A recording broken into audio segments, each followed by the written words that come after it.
তৃষার veg কিচেনে তোমাদের সবাইকে স্বাগত। তোমরা ডাল দিয়ে তো ডাল অনেক খেয়েছো, তাই না?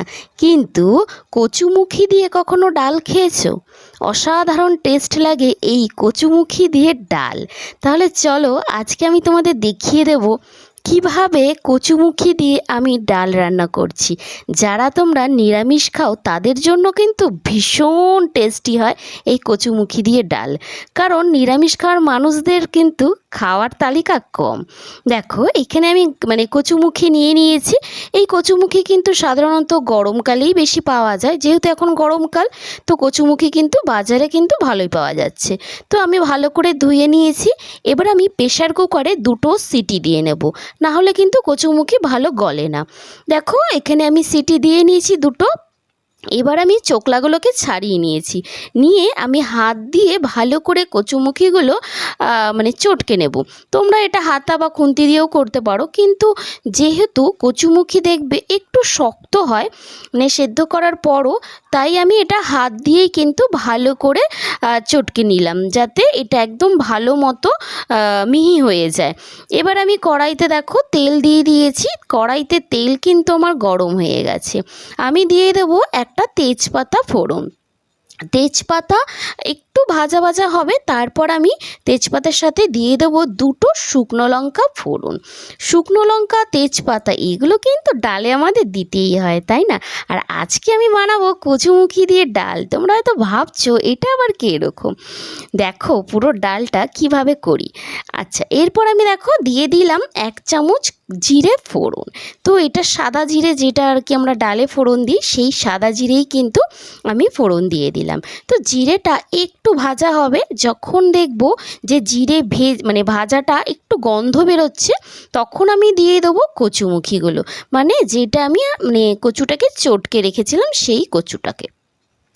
এবার আমি তেলের সাথে ভালো করে কিন্তু 2 থেকে 3 মিনিট কিন্তু এই কচুমুখীটাকে ভালো করে কষিয়ে নেব। তো এই রান্নাটা আমার মনে হয় তোমরা কোনোদিনও দেখোনি এবং খাওনি। এটা কিন্তু আমার মা নিজে কিন্তু রান্নাটা বার করেছে। দেখো 2 মিনিট বাদে 2 থেকে 3 মিনিট আমি ভালো করে কষিয়ে নিয়েছি। বোঝাই যাচ্ছে যে কচুমুখীটা কি সুন্দর একটা কষানো হয়েছে। কড়াই থেকে দেখো একদম ছেড়ে যাচ্ছে কচুমুখীটা। এবার আমি এই কচুমুখির মধ্যে দিয়ে দেবো এক এক করে মশলা। এবার আমি দিয়ে দেবো মশলাগুলো।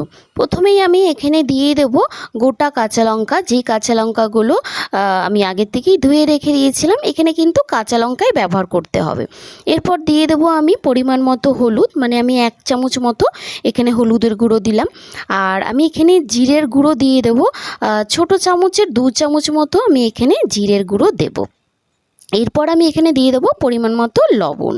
এরপর দেখো এখানে আমি দিয়ে দেবো সামান্য একটু জল দিয়ে কিন্তু আমি কচুমুখির সাথে যে মশলাগুলো আমি দিলাম, সেই মশলাগুলো কিন্তু ভালো করে কিন্তু কষাতে হবে। 2 থেকে 3 মিনিট ধরে কিন্তু এই কচুমুখির সাথে মশলাগুলো আমি কষিয়ে নেব। যত তোমরা ভালো করে কষাবে তত কিন্তু এই কচুমুখির ডালটা কিন্তু খেতে কিন্তু খুব ভালো লাগবে। তো কচু যেহেতু একটু শক্ত হয়ে থাকে, জমাট বেঁধে থাকে, তাই একটু অসুবিধা হয় কষাতে। তো একটু ধীরে ধীরে কষাতে হবে। দেখো কি সুন্দরভাবে আমার কচুমুখিটা কষানো হয়ে গেছে। কচুমুখিটা কিন্তু দেখো এখানে দেখলে বুঝতে পারবে একদম কিন্তু গলে যায়নি, একটু দানা দানার কিন্তু রয়েছে।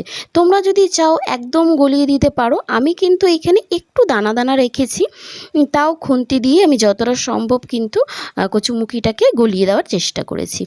এবার আমি দিয়ে দেবো এখানে জল, যেই জলটা দিয়ে আমি কচুমুখিটাকে ফোটাবো।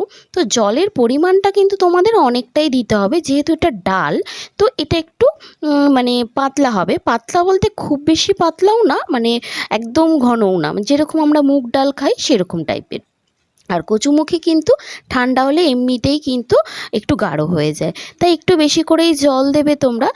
জল দেওয়ার পর আমি খুন্তি দিয়ে কিন্তু কচুমুখিগুলো করে দেবো, গালিয়ে দেবো।